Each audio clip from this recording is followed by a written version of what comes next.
Hello, my name is Max Kaelhoff, and I'm VP of Marketing at Realize. And it's an honor to have you here today. And I thank you for your kind attention. And our topic today is actually one that's dear to my heart and one that's very, very important in today's attention-starved world, and that's attention. So we're going to talk about attentive reach, and I hope to make the case on the importance of human attention in brand advertising. So I'd like to seed a couple concepts with you, and if you walk away with nothing else, walk away with these three key points, and we're going to talk about them throughout this conversation. So number one, lowest cost reach in advertising is a broken strategy. Reach strategies are important, but a lowest cost reach is a broken strategy. We'll go into that. Number two, attention can unlock performance for brands, particularly with latent sales. And attention can become a performance mechanism for brands with otherwise latent sales. And then third, attention is great and can have a transformational impact on advertising. However, it's incumbent that brand leaders mandate an attention agenda across key functions like brand, creative, media, and data. And we'll go into that as well. So the first point here is that direct-to-consumer is influencing a lot of the way we think about brand advertising. I drilled down on CPG here because CPG is probably the epitome of brands in the advertising industry. And a couple of stats here, which I think tell an interesting story, is well, first of all, very pandemic driven. We had e-commerce represent about almost 7% of CPG sales in 2021. We saw that 40% of CPG sales growth over the past year during the pandemic was from direct to consumer and e-commerce.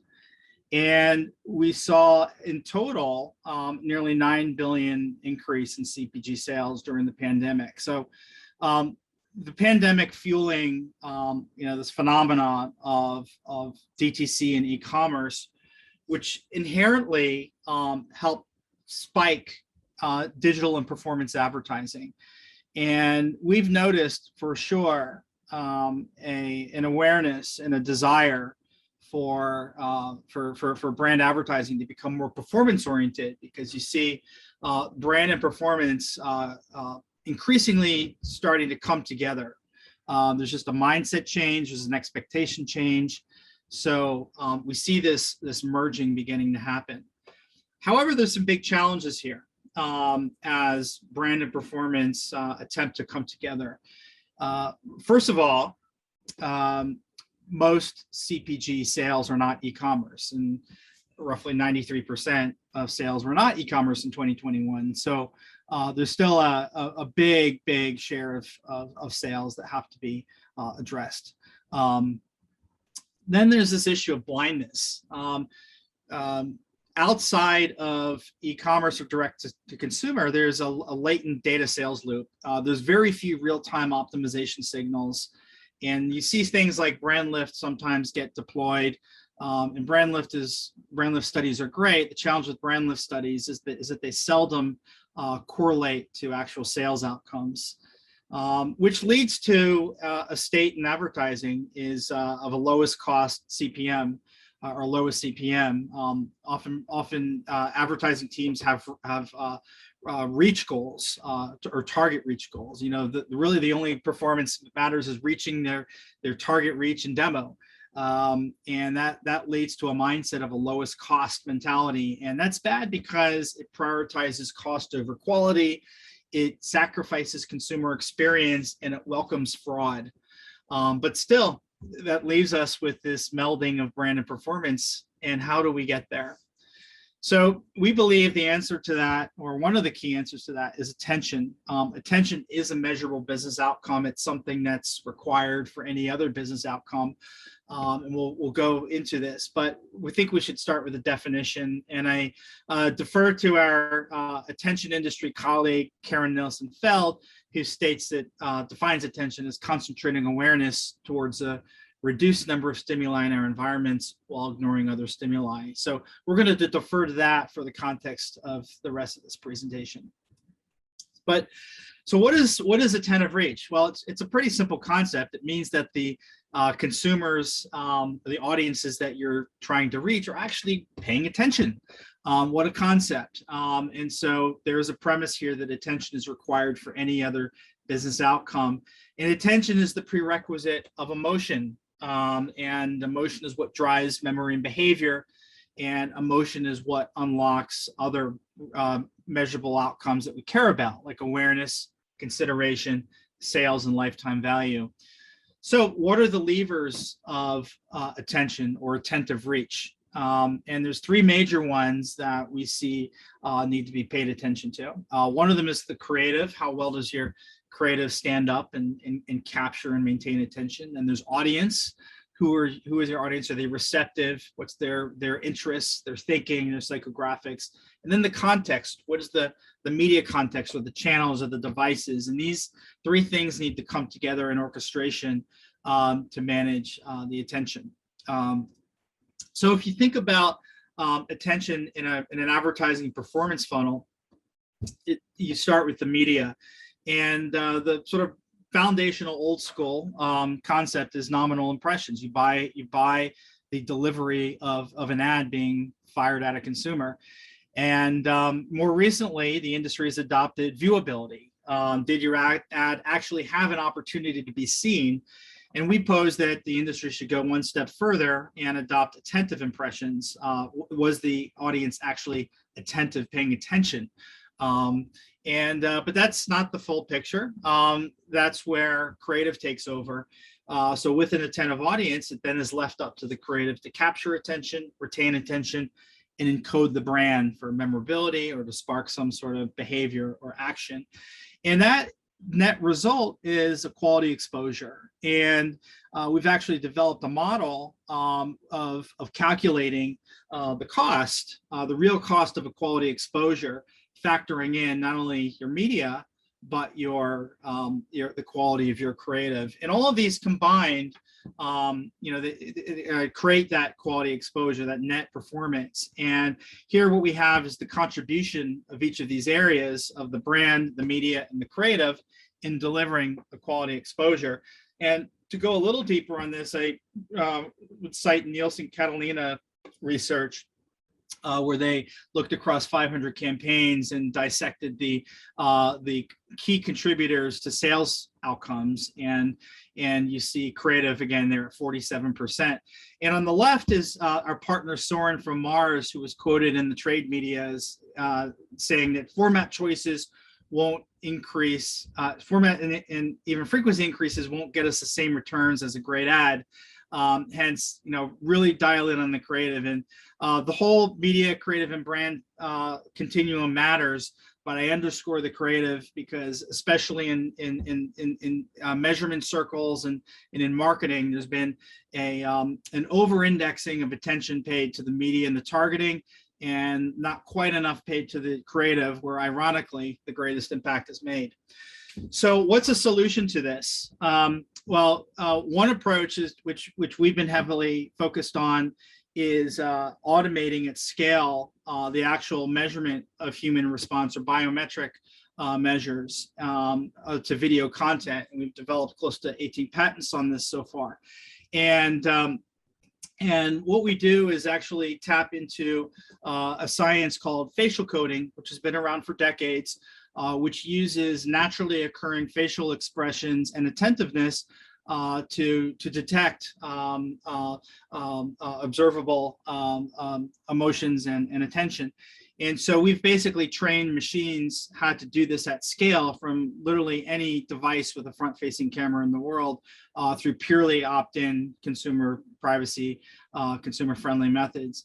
And so how legitimate is a technique like this? Well, we've been able to actually correlate actual attention measures in a controlled setting to actual outcomes. And we've done this through partnering with hundreds of brands and a number of our media partners to actually essentially reverse engineer what facial expressions and attentiveness signals will actually predict in-market performance. And so one example of this is that we can predict video completion rates across YouTube or outstream ads from actual facial cue measurement. And we do this with close to 90% correlation. And so how does this work? Basically, it's a forced exposure test. We apply deep learning for attention measurement, and then we apply the predictive analytics. And one example of an outcome where this was used was in the last senatorial campaign in Georgia, which was a very high stakes campaign. And the attention measurement was used in the ad editing and ad selection, resulting in an 18% increase in completion rates on political videos watched, and then a 3% increase in intent to vote. And this was used for the Democratic side, which is a fairly high stakes outcome. And then where is this going then? We firmly believe that the frontier lies in live attention collection out in the wild. And so we've been heavily at work investing our time on this, and have actually completed our first validation very recently.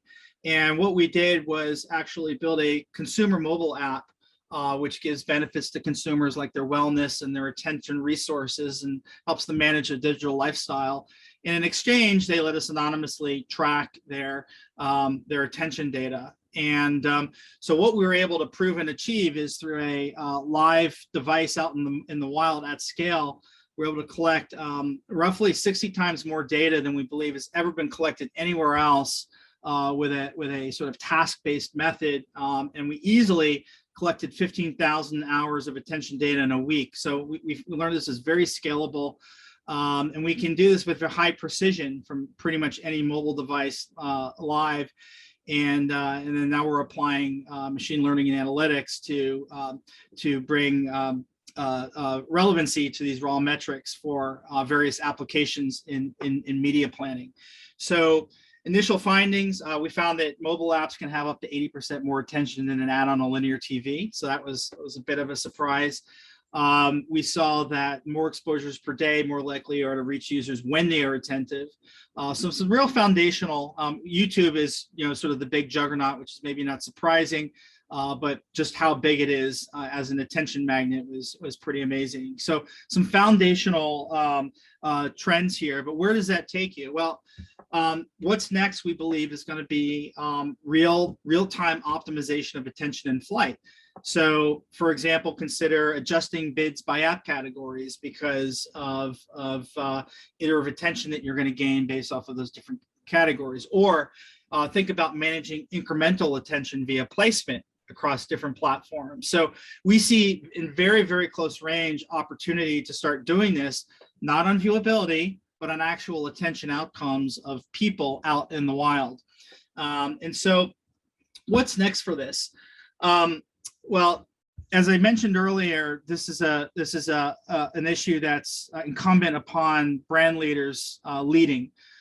We see decreasing attention to TV ads. We see the rising price of attention, and on the right, I'm sourcing some data from Harvard Business School around attention. But this is a CEO issue.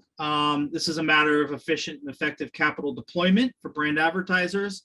It needs orchestration. Creative media and data cannot work in silos. The way the holding companies have evolved of having lots of silos and specialists, that's great, but they need to come together and orchestrate holistically. And operationalizing the attention as an advertising framework really depends on that. So this is a call for real brand leaders, even as high as the CEO level, for companies where advertising is a big expenditure and investment. This has to happen. And so that's really our call today. And I want to point out that this is being taken seriously. And so on the right are some of the leaders in the attention space: AB InBev, Adelaide, Attention Council, Mars, S4, TVision, Google, Dentsu. So some of the big players that are taking a lead into the attention framework for advertising. And with that, I would like to thank you for your kind attention. And if you're interested in any of this content, this presentation will be made available. There's also an extensive white paper that we've published on our website, which goes into great detail all of the concepts and the measurement studies that we sourced in this presentation. So lastly, I would love to invite you to join us in the Q&A session following this presentation.